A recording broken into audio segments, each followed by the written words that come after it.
تو تم میری بات کو ہمیشہ ٹال دیتے ہو۔ راشد کو عائشہ کے طعنے اور نظر انداز کرنے کا یہ طریقہ برا لگا۔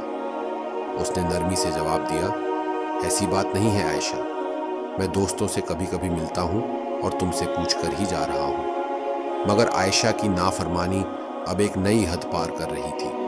اس نے اپنے لہجے میں سختی لاتے ہوئے کہا، مجھے ان باتوں میں کوئی دلچسپی نہیں ہے، جو کرنا ہے تم وہی کرو گے تو پھر مجھ سے پوچھنے کا کیا فائدہ۔ راشد کے صبر کا پیمانہ اب بھرنے لگا تھا۔ اس نے سوچا کہ عائشہ سے اب اس مسئلے پر کھل کر بات کرنی چاہیے۔ وہ جانتا تھا کہ اگر اس نے اسے یوں ہی چھوڑ دیا تو ان کے رشتے میں کھٹاس بڑھتی جائے گی۔ راشد نے گہری سانس لی اور بیٹھتے ہوئے کہا، عائشہ، ہمیں بات کرنے کی ضرورت ہے۔ میں محسوس کر رہا ہوں کہ ہمارے درمیان کچھ غلط ہو رہا ہے۔ میں تمہیں عزت دیتا ہوں، تمہاری باتیں سنتا ہوں، لیکن تمہاری طرف سے وہی چیز مجھے محسوس نہیں ہوتی۔ ہر بار جب میں تم سے کوئی رائے مانگتا ہوں یا کسی مسئلے پر مشورہ کرتا ہوں تو تم مجھے اندیکھا کر دیتی ہو۔ ہماری شادی اس طرح نہیں چل سکتی۔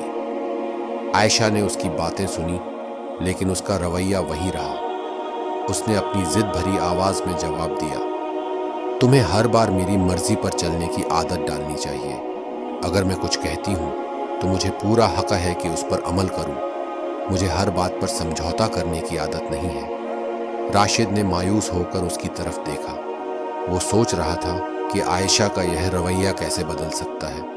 وہ جانتا تھا کہ ان کے بیچ محبت ابھی بھی ہے، لیکن اس محبت پر غرور اور اہنکار کا سایہ منڈرا رہا تھا۔ راشد کے لیے یہ سب سہن کرنا مشکل ہو رہا تھا، مگر اس نے ابھی بھی اپنے دل میں امید باندھ رکھی تھی کہ شاید ایک دن عائشہ کو اس کی باتیں سمجھ میں آ جائیں گی۔ اگلے کچھ دن اسی تناؤ میں گزرے۔ راشد اور عائشہ کے بیچ خاموشی چھا گئی تھی۔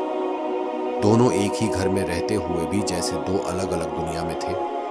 راشد نے کئی بار سوچا کہ اس مسئلے کو حل کرنے کے لیے اسے ایک قدم اٹھانا چاہیے، لیکن عائشہ کا غرور اسے ہر بار روک دیتا تھا۔ ایک رات کی بات ہے جب راشد دیر رات تک اپنے آفس کے کام میں الجھا ہوا تھا۔ عائشہ اس کے پاس آئی اور غصے سے بولی، تمہیں میری کوئی فکر ہی نہیں ہے، تم ہمیشہ اپنے کام میں لگے رہتے ہو اور میں یہاں اکیلی بیٹھی رہتی ہوں۔ راشد نے اپنا لیپ ٹاپ بند کیا اور اس کی طرف دیکھا۔ وہ جانتا تھا کہ عائشہ کی اس شکایت کے پیچھے اس کی ضد چھپی ہوئی ہے، مگر اس نے پھر بھی سلیقے سے جواب دیا، عائشہ، یہ کام ضروری ہے، میں اسے جلدی ختم کر کے تمہارے ساتھ وقت بتانا چاہتا ہوں۔ مگر عائشہ کی ناراضگی کم نہیں ہوئی۔ اس نے غصے سے کہا، تمہارے لیے ہمیشہ کام پہلے ہوتا ہے، میں تمہارے لیے شاید کوئی معنی نہیں رکھتی۔ اگر یہی حال رہا تو میں اس شادی کو زیادہ دن نہیں نبھا پاؤں گی۔ راشد کے لیے یہ سننا ایک جھٹکا تھا۔ اس نے کبھی سوچا بھی نہیں تھا کہ عائشہ اس حد تک چلی جائے گی۔ اس کے دل میں اب تک کی ساری نافرمانی اور غرور کا بوجھ جمع ہو گیا تھا، اور اب عائشہ کی اس بات نے اس کے صبر کا باندھ توڑ دیا۔ اس نے گمبھیر لہجے میں کہا، عائشہ، تم ہمیشہ اپنی مرضی کی بات کرتی ہو، لیکن شادی دو لوگوں کا رشتہ ہوتا ہے۔ اگر تم اس رشتے کو صرف اپنے حساب سے چلانا چاہتی ہو تو پھر اس کا کوئی مطلب نہیں رہ جاتا۔ میں تمہیں عزت دیتا ہوں، لیکن مجھے بھی وہی عزت چاہیے۔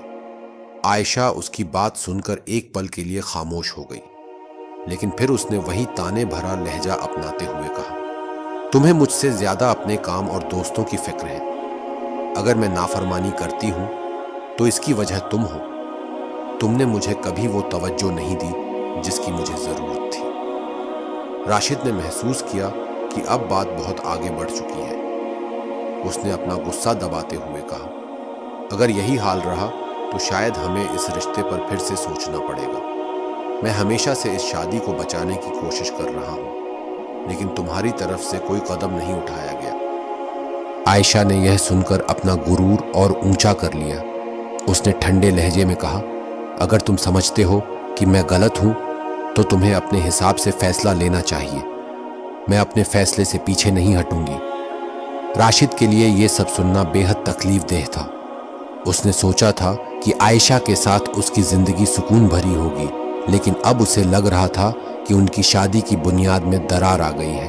اس نے آخری بار عائشہ کی طرف دیکھا اور کہا، اگر تمہارا یہی آخری فیصلہ ہے تو شاید ہمیں وقت لے کر الگ الگ سوچنے کی ضرورت ہے۔ عائشہ نے کوئی جواب نہیں دیا اور راشد کمرے سے باہر چلا گیا۔ اس نے باہر آ کر ٹھنڈی ہوا میں گہری سانس لی اور سوچا کہ شاید اب ان کا رشتہ اس موڑ پر آ گیا ہے جہاں سے واپسی مشکل ہے۔ راشد کے باہر جاتے ہی کمرے میں خاموشی چھا گئی۔ عائشہ پہلے تو اپنی ضد اور غرور میں ہی ڈوبی رہی، مگر جیسے جیسے رات گہرائی اس نے خود کو تنہائی میں گھرا محسوس کیا۔ اس کے دل میں عجیب سی بے چینی اور بے چین خاموشی اتر آئی۔ رات کے اندھیرے میں اچانک اسے احساس ہوا کہ اس کی ضد نے اس انسان کو دور کر دیا جو اسے سب سے زیادہ چاہتا تھا۔ راشد کے جانے کے بعد اس کا کمرہ خالی اور دل اجنبی سا محسوس ہوا۔ عائشہ نے اپنی ساری زندگی اپنے طریقے سے گزاری تھی۔ گھر والے اس کی ہر بات مانتے تھے، دوستوں میں بھی اس کی وہی چلتی تھی، اور اسے لگتا تھا کہ شادی میں بھی سب اس کی مرضی کے مطابق چلے گا۔ مگر آج جب راشد نے اس کی باتوں کا جواب دیا تو اس کے دل میں عجیب سی ہلچل پیدا ہوئی۔ اس کا غرور دھیرے دھیرے پگھلنے لگا تھا۔ آدھی رات ہو چکی تھی اور نیند اس کی آنکھوں سے کوسوں دور تھی۔ اس نے اپنے دل کو ٹٹولتے ہوئے سوچا، کیا راشد صحیح کہہ رہا تھا؟ کیا میں نے اس کے ساتھ ناانصافی کی؟ وہ ہمیشہ مجھ سے عزت سے پیش آتا تھا، لیکن میں نے اس کی اس عزت کی کوئی قدر نہیں کی۔ رات کے سناٹے میں عائشہ کی سوچ میں راشد کی باتیں گھوم رہی تھیں۔ اسے وہ دن یاد آنے لگے جب راشد نے اس کے لیے چھوٹی چھوٹی چیزیں کی تھیں، اس کی پسند کا کھانا بنانا، اس کی فرصت کے لیے چھٹی لینا اور ہر خاص موقع پر اس کے ساتھ رہنا۔ عائشہ نے کبھی ان باتوں کو اہمیت نہیں دی تھی۔ اسے اب محسوس ہو رہا تھا کہ راشد ہمیشہ اس کی خوشیوں کے لیے سمجھوتے کرتا رہا، جبکہ اس نے راشد کے لیے کبھی اپنی ضد چھوڑی ہی نہیں۔ عائشہ کی آنکھوں سے اچانک آنسو بہہ نکلے۔ وہ اس احساس سے بوجھل محسوس کر رہی تھی کہ اس کی نافرمانی نے ان کے بیچ دوری پیدا کر دی۔ اس نے پہلی بار اپنے دل میں سچی پچھتاوا محسوس کیا۔ اس کے غرور میں پہلی بار ایک درار آئی اور وہ درار دھیرے دھیرے ٹوٹنے لگی۔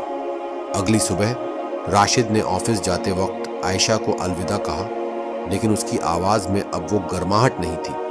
عائشہ کے دل میں گہرا درد ہوا۔ اس نے محسوس کیا کہ یہ ٹھنڈا پن اس کے ہی رویے کی وجہ سے تھا۔ وہ سوچنے لگی کہ کیا ابھی بھی اس کے پاس موقع ہے کہ وہ راشد سے معافی مانگے اور اپنے غلط رویے کو سدھار لے، مگر اس کا غرور ابھی بھی پوری طرح ٹوٹا نہیں تھا اور وہ معافی مانگنے کا حوصلہ نہیں جٹا پا رہی تھی۔ اگلے کچھ دن بھی یوں ہی گزرے، لیکن اس دوران عائشہ کا غرور دھیرے دھیرے ٹوٹتا گیا۔ وہ ہر روز خود کو اکیلا محسوس کرتی۔ راشد کا پیار اور اس کی دی ہوئی عزت اب اسے ہر بات میں یاد آنے لگی۔ ایک دن جب راشد نے گھر میں خاموشی سے کھانا کھایا اور بنا کچھ کہے اپنے کمرے میں چلا گیا تو عائشہ نے اپنی غلطی کو پوری طرح محسوس کر لیا۔ اسے احساس ہوا کہ اب اگر اس نے کوئی قدم نہیں اٹھایا تو شاید وہ راشد کو ہمیشہ کے لیے کھو دے گی۔ رات کے سناٹے میں عائشہ نے اللہ سے توبہ کی اور دعا کی کہ اسے ہمت ملے کہ وہ اپنی غلطی کو مانے۔ اس نے ٹھان لیا کہ اب وہ خود آگے بڑھ کر راشد سے معافی مانگے گی۔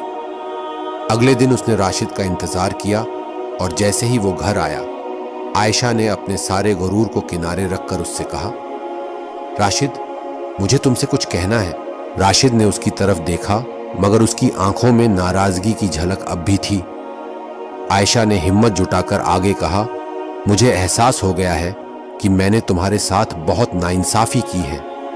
میں نے ہمیشہ اپنی مرضی سے فیصلے کیے اور تمہاری باتوں کو کبھی اہمیت نہیں دی۔ میں اپنے غرور میں یہ بھول گئی تھی کہ تمہاری عزت کرنا اور تمہاری باتوں کو سننا میرا فرض تھا۔ مجھے معاف کر دو۔ راشد کے دل میں ایک نرمی محسوس ہوئی، لیکن اس نے چپی سادھے رکھی۔ عائشہ نے اس کا ہاتھ تھاما اور روتے ہوئے کہا، تم ہمیشہ میری خوشیوں کا خیال رکھتے رہے اور میں نے تمہاری اس محبت کی کبھی قدر نہیں کی، مگر اب مجھے اپنی غلطی کا پورا احساس ہے۔ مجھے تمہارا پیار اور تمہاری محبت چاہیے اور میں اپنے رویے میں سدھار لانے کا وعدہ کرتی ہوں۔ راشد نے پہلی بار اس کی طرف مسکراتے ہوئے دیکھا۔ اس نے عائشہ کے آنسو پونچھتے ہوئے کہا، مجھے بہت خوشی ہے کہ تمہیں اپنی غلطی کا احساس ہو گیا۔ میں ہمیشہ سے یہی چاہتا تھا کہ ہم دونوں ایک دوسرے کی عزت کریں اور ہر فیصلے میں ایک دوسرے کا ساتھ دیں۔ عائشہ نے راحت محسوس کی اور اس نے دل میں یہ نشچے کیا کہ اب وہ اپنی ضد اور غرور کو خود پر حاوی نہیں ہونے دے گی۔ اس نے راشد کا ہاتھ تھامے رکھا اور دل سے معافی مانگتے ہوئے اللہ کا شکر ادا کیا کہ اس نے اسے اپنی غلطی کا احساس دلایا اور اپنی نافرمانی پر قابو پانے کی طاقت دی۔ اس طرح عائشہ کے دل میں جو عجب آیا وہ ایک نئے رشتے کی شروعات کا سبب بنا۔ اب دونوں کے درمیان نہ صرف محبت بلکہ ایک گہری عزت اور سمجھ بھی تھی۔ عائشہ نے سیکھا کہ شادی کا رشتہ برابری کا ہوتا ہے، جس میں دونوں کو ایک دوسرے کی قدر کرنی چاہیے۔ اس نے اپنے غرور کو ہمیشہ کے لیے دور کر دیا اور اپنے رشتے میں نئی مٹھاس اور سکون محسوس کیا۔